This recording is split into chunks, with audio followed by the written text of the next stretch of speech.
Hello students, আমি Moumita ma'am. আশা করি তোমরা সকলেই খুব ভালো আছো। Welcome back to our channel. আজকে আমি তোমাদের 4th সেমিস্টার মেজর ইংলিশের পেপার 7 থেকে একদম লাস্ট ইউনিট থেকে একটা টপিক নিয়ে আলোচনা করব, যেটা হচ্ছে দ্য ডাচেস অফ মালফি। ঠিক আছে, এটা লিখেছেন হচ্ছেন জন ওয়েবস্টার। তো তার লেখা বিখ্যাত একটা প্লে এটা। তো এটা নিয়ে আজকের ক্লাসটা আমি আলোচনা করব। তো দেরি না করে চলো শুরু করে দিই আজকের ক্লাসটা। দেখো, এটা একটা ট্র্যাজেডি। হ্যাঁ, কি বলেছে? The Duchess of Malfi is a famous English play written by John Webster in the early 17th century. It is a tragic story about power, love, betrayal and revenge. এই যে পাওয়ার, লাভ, বিট্রেল অ্যান্ড রিভেঞ্জ, এটা হচ্ছে তোমার এই ড্রামাটার main theme. এখানে আমরা ক্ষমতা দেখতে পাবো যে ক্ষমতার অপব্যবহার বা ক্ষমতা পাওয়ার লোভ মানুষকে কতটা নৃশংস করে তোলে। লাভ, ভালোবাসা অবশ্যই আছে। বিট্রেল, ঠিক আছে, এর সঙ্গে রিভেঞ্জ বা প্রতিশোধের একটা ব্যাপার কিন্তু আমরা দেখতে পারবো। দেখো গল্পটা কি বলেছে। The story is about a young widow, the duchess of Malfi. Malfi বলে একটা জায়গা আছে, সেখানকার যে ডিউকের উইডো, যার নাম এখানে দেওয়া হয়নি, তাকে এখানে আমরা ডাচেস বলেই জানবো। তো সে হচ্ছে একজন ইয়াং উইডো, অল্প বয়সী বিধবা। After her husband dies, she secretly marriage her steward Antonio because she loves হিম।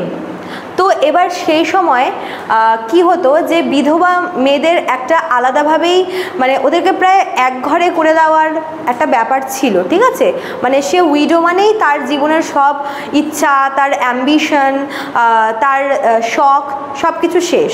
কিন্তু সে যেহেতু অল্প বয়সের বিধবা, তার মনেও কিন্তু তখনও ভালোবাসা পাওয়ার, ভালোবাসার একটা মানে অ্যাম্বিশন ছিল, একটা আশা ছিল।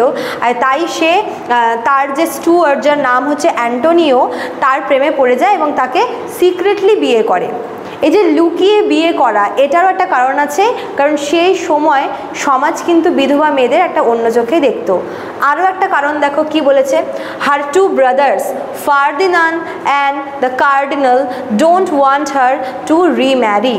অ্যাকচুয়ালি সেই সময় পেট্রিয়ার্কাল একটা সমাজ ছিল। তো পেট্রিয়ার্কাল সমাজে কি হয়, ছেলেরা সবসময় মেয়েদেরকে দমন করে রাখার চেষ্টা করতো। ওই ডাচেসের যে দুই ভাই ছিল, একজনের নাম হচ্ছে ফার্দিনান্দ, আরেকজনের নাম হচ্ছে কার্ডিনাল। এরা ভীষণ ছিল হচ্ছে ডমিনেটিং। এরা তাদের বোনকে চাইতো ডমিনেট করে রাখার চেষ্টা করতো। ঠিক আছে, এবং তারা কখনোই চায়নি যাতে তাদের বোন আরেকবার বিয়ে করুক।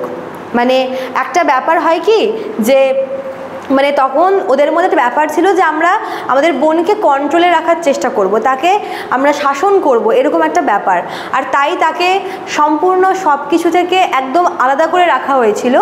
কিন্তু সে সিক্রেটলি তার স্টুয়ার্ড, যার নাম অ্যান্টোনিও, তার প্রেমে পড়ে যায় এবং তাকে লুকিয়ে বিয়ে করে। অবশ্যই এখানে লুকিয়ে বিয়ে করার কারণ সমাজ, এবং সেই সাথে তার দুই ভাই, একজন হচ্ছে ফার্দিনান্দ আর একজন হচ্ছে কার্ডিনাল। ঠিক আছে, they want to control her life and wealth. Actually যদি সে আবার রিম্যারি করে, তাহলে কিন্তু মানে তার যে সম্পত্তিটা তার বোনের হাজব্যান্ড পেয়ে যাবে, মানে হচ্ছে ডাচেসের হাজব্যান্ড পেয়ে যাবে। আর তাই দুই ভাই চায়নি যে তাদের বোন আর একবার বিয়ে করুক। তাই তারা চাইতো যে তাদের বোনের জীবনটাকে কন্ট্রোল করতে এবং তার সম্পত্তি যাতে ভাগবটোরা না হয় সেটার আর কি চেষ্টায় ছিল। But when they find out about her secret marriage, they become very angry. কিন্তু যেটা হয় আর কি, সে সিক্রেটলি তার এই সিক্রেট ম্যারেজটার ব্যাপারে কিন্তু তার দুই ভাই জানতে পারে এবং তারা ভীষণ রেগে যায়। দে বিকাম ভেরি অ্যাংরি, তারা ভীষণ রেগে যায় এই কারণেই যে তাদের সম্পত্তি তাদের হাতছাড়া হয়ে যাচ্ছে। ঠিক আছে, they believe the Duchess has disrespected their family honor. তো তারা ভাবে যে মানে ডাচেস এই কাজটা করেছে, এই কাজটা করে তাদের পরিবারের অসম্মান করেছে। কেননা সে যে রয়্যাল ফ্যামিলি থেকে বিলং করে, সেখানে একজন উইডো হয়ে সে কী করে আরেকবার বিয়ে করতে পারে, তাও আবার নিজের থেকে লো ক্লাসের ছেলেকে, যে কিনা তার পার্সোনাল স্টুয়ার্ড। আর এটা একটা কারণ, প্লাস আর একটা কারণ ছিল যে ডাচেসের যে প্রপার্টি, সেটা হচ্ছে দুই ভাইয়ের হাতছাড়া হয়ে যাচ্ছে। তাই তাদের মনে হয়েছে যে এই কাজটা করে ডাচেস তাদেরকে ডিসরেসপেক্ট করেছে, তাদের পরিবারের সম্মান নষ্ট করেছে আর কি। ফার্দিনান্দ ইন পার্টিকুলার, মানে দুই ভাইয়ের মধ্যে ফার্দিনান্দ আর কার্ডিনালের মধ্যে ফার্দিনান্দ একটু বেশি ক্রুয়েল ছিল, ওর রাগ একটু বেশি ছিল।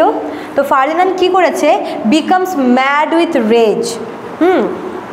And plans to punish her.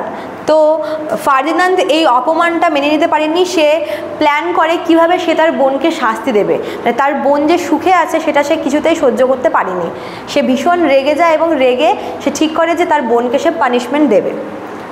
The Duchess and Antonio have children and try to stay safe, but the brother spy Bosola, ভীষণ ইম্পর্টেন্ট ক্যারেক্টার Bosola, হচ্ছে স্পাই, ঠিক আছে, finds out the truth।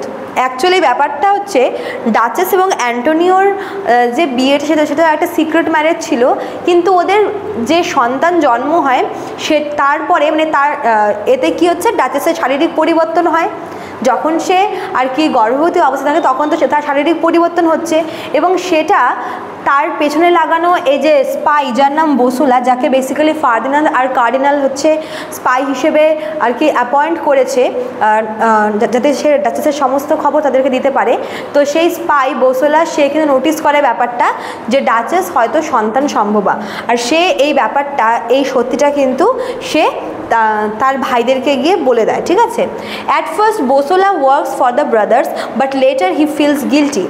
তো বসুলা প্রথমে কিন্তু ওর ভাইদের হয়েই কাজ করে, সে তার মালিককে মানে ওই ভাইদেরকে গিয়ে বলে দেয় যে তোমাদের বোন হচ্ছে প্রেগনেন্ট, কিন্তু পরে গিয়ে কিন্তু বসুলার কোথাও একটা রিগ্রেট ফিল হয়, সে ভীষণ গিল্টি ফিল করে, ঠিক আছে।